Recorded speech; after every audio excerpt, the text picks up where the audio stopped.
Good morning students. Next जो topic हम लोग करने जा रहे हैं, इससे पहले हम लोगों ने रेडियल प्रोबेबिलिटी कर्व और ये सब पढ़ लिया था, साई और साई स्क्वायर। अब जो मैं पढ़ाने जा रहा हूँ that is Pauli's exclusion principle. देखो भाई क्या मतलब, पॉलीज एक्सक्लूजन प्रिंसिपल पढ़ने से पहले हम लोग मान लो कोई भी एक इलेक्ट्रॉनिक कॉन्फ़िगरेशन लिखते हैं। मान लो मैं लिखता हूँ नियॉन के लिए, ये नियॉन के लिए इलेक्ट्रॉनिक कॉन्फ़िगरेशन हो जाती है 1s2 2s2 2p6। ठीक है, 2p6।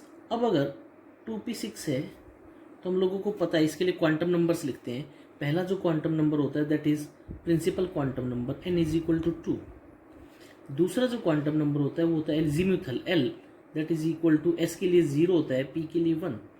तीसरा जो क्वांटम नंबर है that is magnetic quantum number, और मैग्नेटिक क्वांटम नंबर की वैल्यूज -l से शुरू होकर के +l तक ट्रेवल करती है।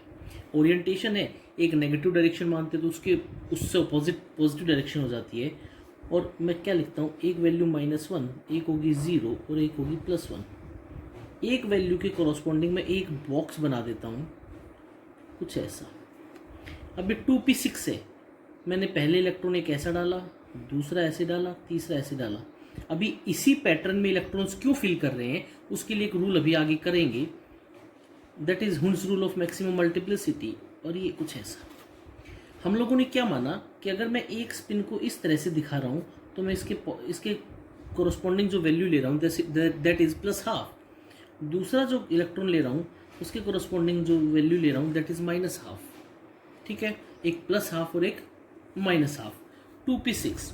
अगर मुझसे कोई कहे कि एक बॉक्स के अंदर ये एक इलेक्ट्रॉन दूसरा इलेक्ट्रॉन, अब बेटा इन सब इलेक्ट्रॉन्स के कोरस्पॉन्डिंग इन तीन क्वांटम नंबर्स की वैल्यू तो एक जैसी होगी, n is equal to 2, l is equal to 1। जैसे अगर मान लो मैं इस इन दो इलेक्ट्रॉन्स के क्वांटम नंबर्स की वैल्यू लिखूं, principal quantum number n is equal to 2, l क्या होगा 1 होगा, मैग्नेटिक क्वांटम नंबर इनके कोरस्पॉन्डिंग -1। लेकिन स्पिन जो होगी वो अलग अलग मिलेगी। अगर एक इस इलेक्ट्रॉन के लिए मैं लिखता हूं तो इसके लिए इलेक्ट्रॉन की स्पिन क्या होगी +12, और जो दूसरा इलेक्ट्रॉन है वो -12। तो इसका मतलब जो पॉलीज एक साइंटिस्ट हुए उन्होंने क्या कहा, उन्होंने कहा कि नो टू इलेक्ट्रॉन्स, किन्हीं भी दो इलेक्ट्रॉन्स के चारों क्वांटम नंबर्स एक नहीं हो सकते। तो क्या लिखते हैं हम लोग, poly state that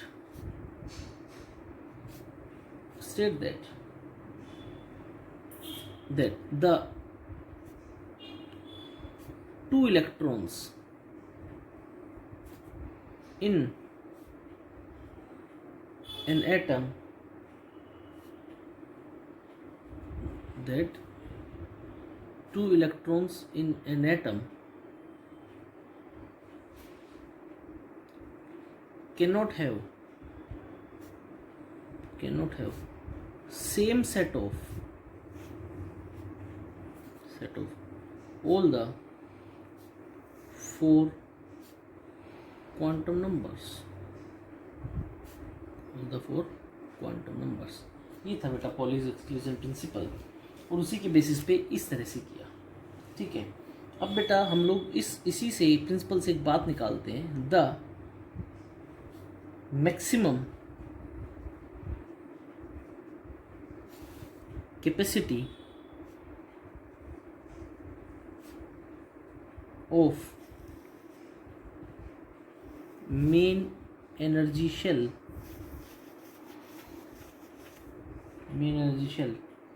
is equal to 2n square electrons, 2n square electron. जैसे अगर n की वैल्यू 1 है तो 2 इंटू 1 का स्क्वायर 1, तो उसके अंदर 1s मैक्सिमम कितने इलेक्ट्रॉन्स आ सकते हैं 2। Next, the maximum capacity of subshell is equal to 2 into 2l plus 1 electrons. जैसे एजीम्यूथल क्वांटम नंबर s के लिए 0, तो देखो उसके कोरस्पॉन्डिंग इलेक्ट्रॉन कितने, 2 इंटू 0 प्लस 1, तो 2 इलेक्ट्रॉन्स, यानी कि s के कोरस्पॉन्डिंग मैक्सिमम इलेक्ट्रॉन्स कितने आ सकते हैं, p 2। p के लिए l की वैल्यू होती है 1, 2 इंटू 1 प्लस 1, 2 प्लस 1 3, 3 2 जा 6, p के अंदर मैक्सिमम 6 इलेक्ट्रॉन्स आ सकते हैं, ऊपर फिलअप किए थे। Next,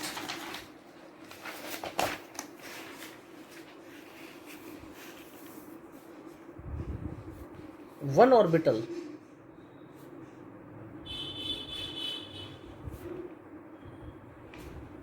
cannot have more than 2 electrons, and if 2 electrons are present, they should be in opposite direction. They should be in opposite direction. Next जो होता है, अब जो हम लोग पढ़ने जा रहे हैं वो हम लोग पढ़ेंगे एनर्जी डिस्ट्रीब्यूशन। जो टॉपिक है that is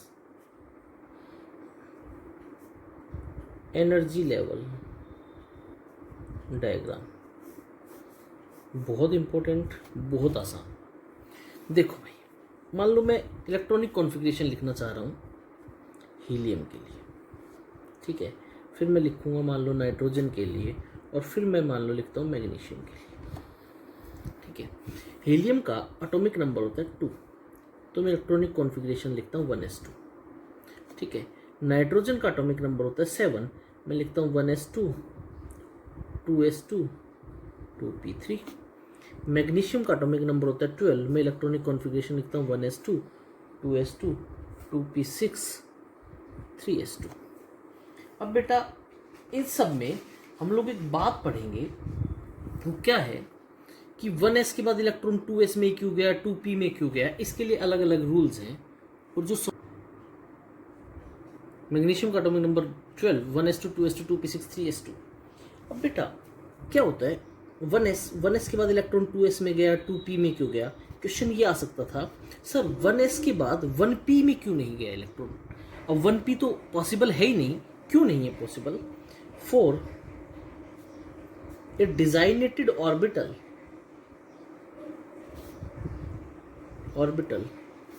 there should be gap of 1 or greater than 1 between n and l values।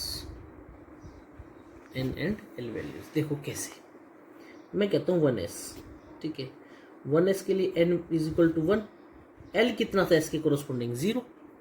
अब 1p क्यों पॉसिबल नहीं है, 1p n = 1, l के कोरस्पॉन्डिंग p की वैल्यू कितनी होगी 1। लेकिन मैंने क्या बताया, कोई भी ऑर्बिटल कब पॉसिबल है, जब n और l के बीच में एटलीस्ट कितने का डिफरेंस हो, 1 का डिफरेंस हो। अब उसी तरह क्वेश्चन ये आ सकता है 2d, बताओ पॉसिबल है या नहीं है, लो निकाल लेते। n = 2, l s के लिए, l की कोरस्पॉन्डिंग वैल्यूज s के लिए क्या होती है 0, p के लिए 1, d के लिए 2, l वैल्यूज। तो l की वैल्यू यहाँ भी कितनी होगी 2, तो इसका मतलब ना 1b पॉसिबल है ना 2d पॉसिबल है। बोलो इतनी बात समझ में आई या नहीं आई। अब क्वेश्चन ये आता है 1s के बाद इलेक्ट्रॉन 2s में क्यों गया, 2s के बाद 2p में क्यों गया। इन सब के लिए हम लोग एक रूल पढ़ते हैं, that is Bohr's bury rule, और it is also called as n+l rule. इसका मतलब इलेक्ट्रॉन्स की जो फिलिंग होती है इन कोरस्पॉन्डिंग ऑर्बिटल्स, वो इस रूल को फॉलो करती है। Electron filling follows the aufbau rule. देखो अब मैं क्या कहता हूँ, 1s के बाद मैंने 2s में डाला, 2s के बाद 2p में डाला। अब देखो 1s, n plus L, n के कोरोस्पोंडिंग वन वैल्यू कितनी हो गई 1, l के कोरोस्पोंडिंग 0, n प्लस l कितना आ गया 1। उसी तरह 2s, n is equal to 2, l is equal to 0, n plus l कितना हो गया 2, 2p, n is equal to 2, l is equal to 1, n plus l is equal to 3। बोलो बेटा, तो अब 1s के बाद 2s 2p। अब क्वेश्चन क्या आता है, मैं कहता हूं मान लो 1s है एक ऑर्बिटल, 2s है, 3d है, 4s है, 4p है। अब वो तुम लोगों से पूछे बताओ पहले इलेक्ट्रॉन किस में जाएगा, फिर बाद में किस में, बाद में किस में।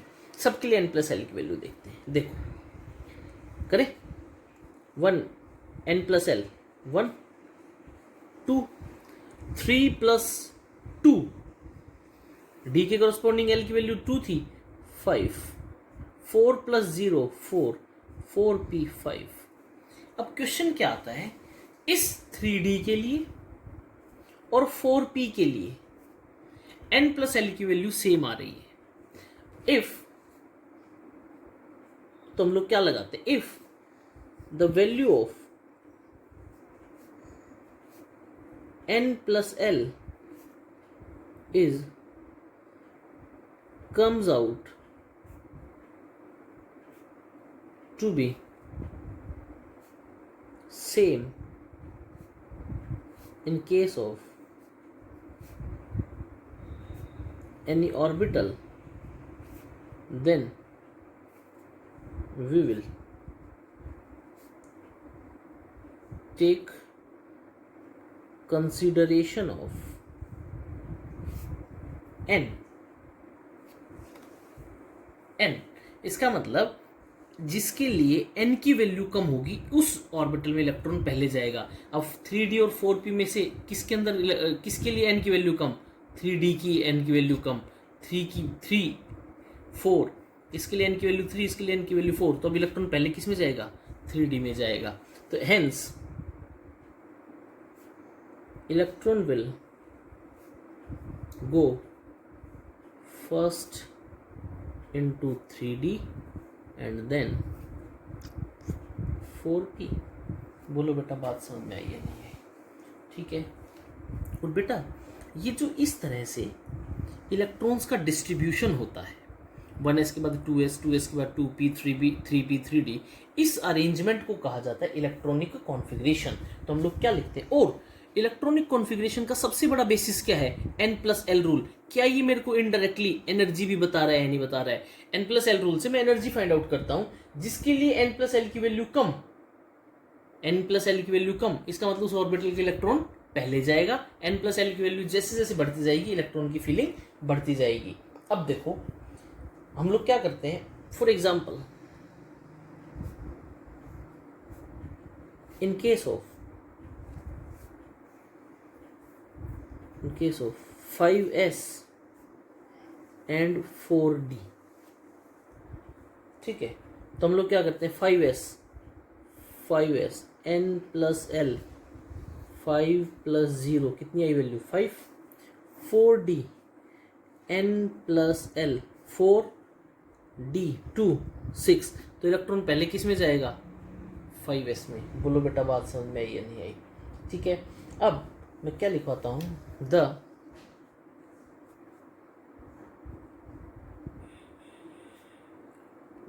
distribution of electrons in various energy shells and subshells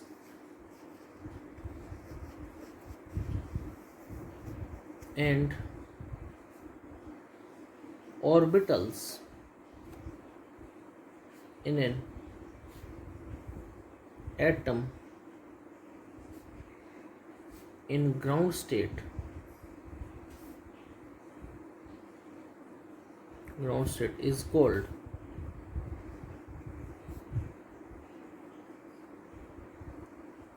electronic configuration. क्या कहलाता है? Electronic configuration. ठीक है, और इन इलेक्ट्रॉनिक कॉन्फ़िगरेशंस को हम लोग रूल आउट करने के लिए, इन रूल लेने के लिए पहला प्रिंसिपल जो पढ़ेंगे दैट इज, हम लोग क्या लिखते हैं, for distribution of electrons in various energy shells following rules are followed। और जो पहला रूल हम लोग फॉलो करते हैं that rule is called as, अभी हम लोगों ने पीछे पढ़ लिया है, that is aufbau principal.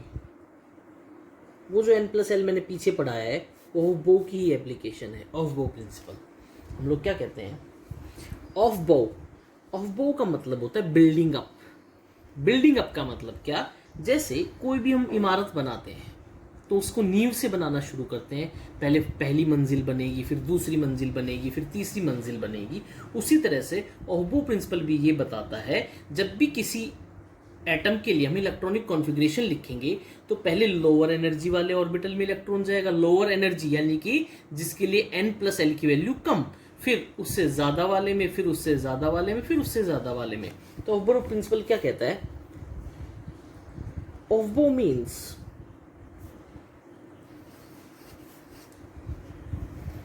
building up.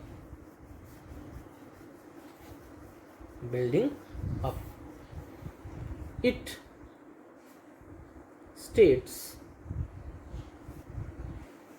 that the subshell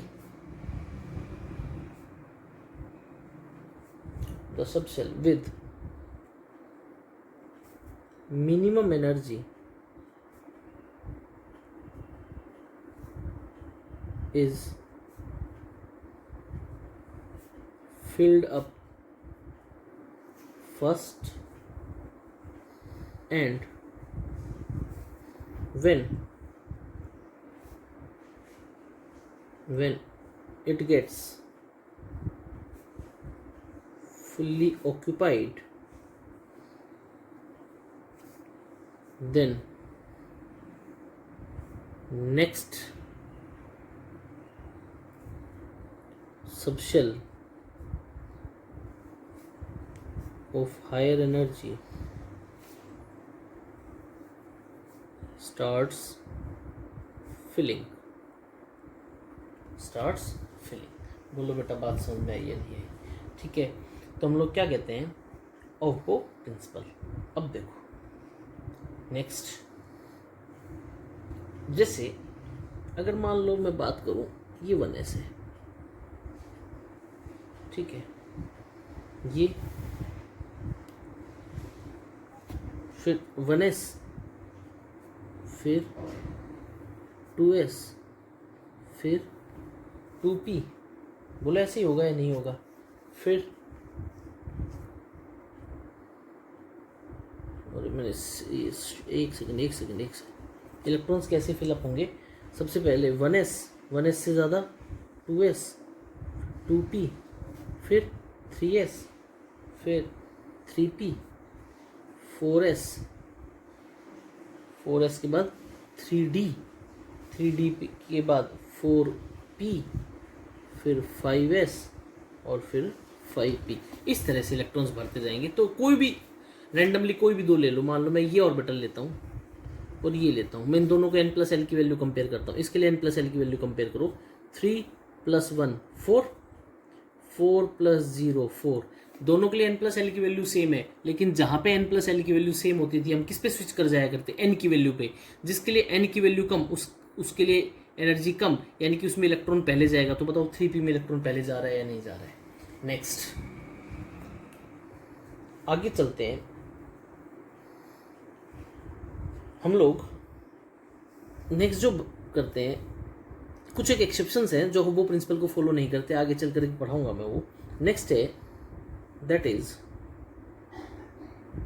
Hund's rule of maximum,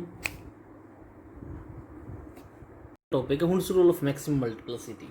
इसको पहले एक बार समझते हैं। देखो मान लो मैं कहता हूँ ऑक्सीजन, ठीक है, ऑक्सीजन का एटॉमिक नंबर 8, तो मैं इसको ऐसे लिखूंगा 1s2 2s2 2p4, ठीक है।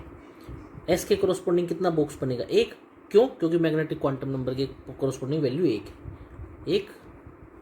पी के कोरोस्पोंडिंग मैग्नेटिक क्वांटम नंबर की 3 वैल्यूज होती है, -1 0 +1 ओरिएंटेशंस होते हैं px py और pz।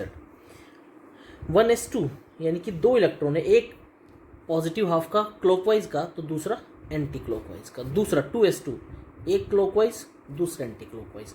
अब बात आती है Hund's rule of maximum multiplicity. Hund's rule of maximum multiplicity ये कहता है जितने पॉसिबल ओरिएंटेशंस हैं उन सब में पहले इलेक्ट्रॉन्स फिलअप करो। जैसे 3 ओरिएंटेशन 1 2 3, ठीक है। अब देखो हुंड्स रूल क्या है, ये देखो कुछ ऐसा हो सकता है। ये जो हुंड्स रूल को फॉलो नहीं करता, मैंने क्रॉस लगा दिया, डज नॉट फॉलो। अब बेटा 4 इलेक्ट्रॉन्स हैं, क्या 4 इलेक्ट्रॉन्स को मैं ऐसे भी तो लिख सकता हूं, है ना। लेकिन अगर मैं 4 इलेक्ट्रॉन्स की फिलिंग कुछ ऐसे कर दूं तो सर्टेन रूल्स को फॉलो करके इलेक्ट्रॉनिक कॉन्फ़िगरेशन लिखी जाती है। उन रूल्स में से एक रूल है Hund's rule of maximum multiplicity. तो इस हिसाब से अगर मैं इलेक्ट्रॉनिक कॉन्फ़िगरेशन लिखूंगा तो ये फॉलो नहीं कर रहा। तब 2p4 इलेक्ट्रॉन्स की फिलिंग कैसे होगी? एक ओरिएंटेशन में एक इलेक्ट्रॉन आ गया, दूसरी ओरिएंटेशन में एक इलेक्ट्रॉन आ गया, तीसरी ओरिएंटेशन में इलेक्ट्रॉन आ गया। इसका मतलब जब तक पॉसिबल ओरिएंटेशंस में सब में एक एक इलेक्ट्रॉन्स ना चला जाए एक प्रिंसिपल क्वांटम नंबर के कोरोस्पोंडिंग, तब तक पेयरिंग शुरू नहीं करेंगे। 3 आ गए, अब पेयरिंग शुरू होगी। ये कहता है Hund's rule of maximum multiplicity. 4 electrons को ऐसे भी डाल सकते थे लेकिन ऐसे नहीं डाला जाता। तो हम लोग क्या कहते हैं, this rule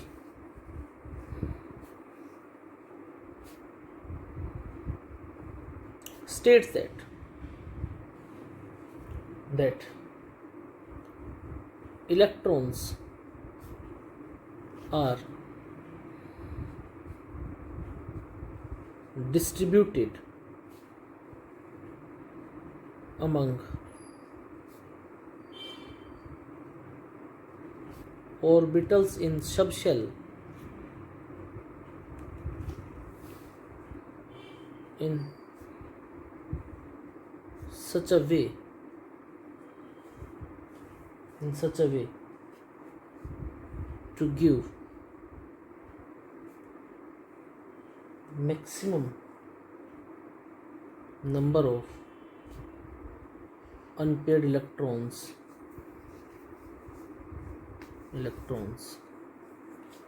with parallel spin, ठीक है। It is also based on the fact that electron being of same charge repel each other when present in same orbital.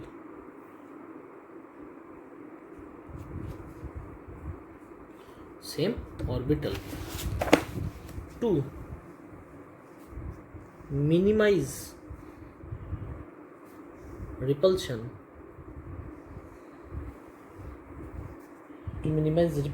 they occupy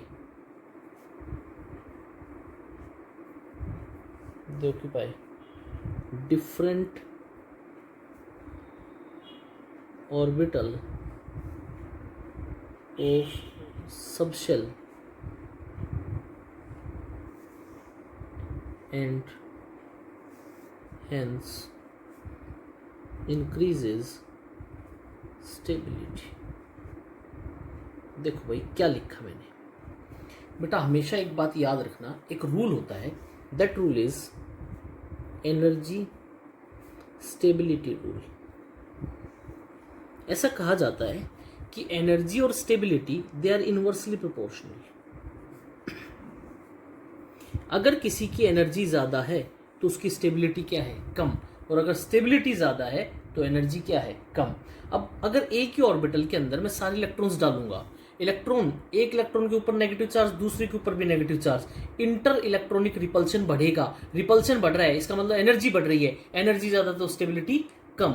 इसीलिए इलेक्ट्रॉन्स को अलग अलग ऑर्बिटल्स में डिजाइनेटेड किया जाता है, क्योंकि उनके बीच का अगर डिस्टेंस बढ़ेगा तो रिपल्शन क्या होगा, कम, रिपल्शन कम तो एनर्जी कम और स्टेबिलिटी ज्यादा।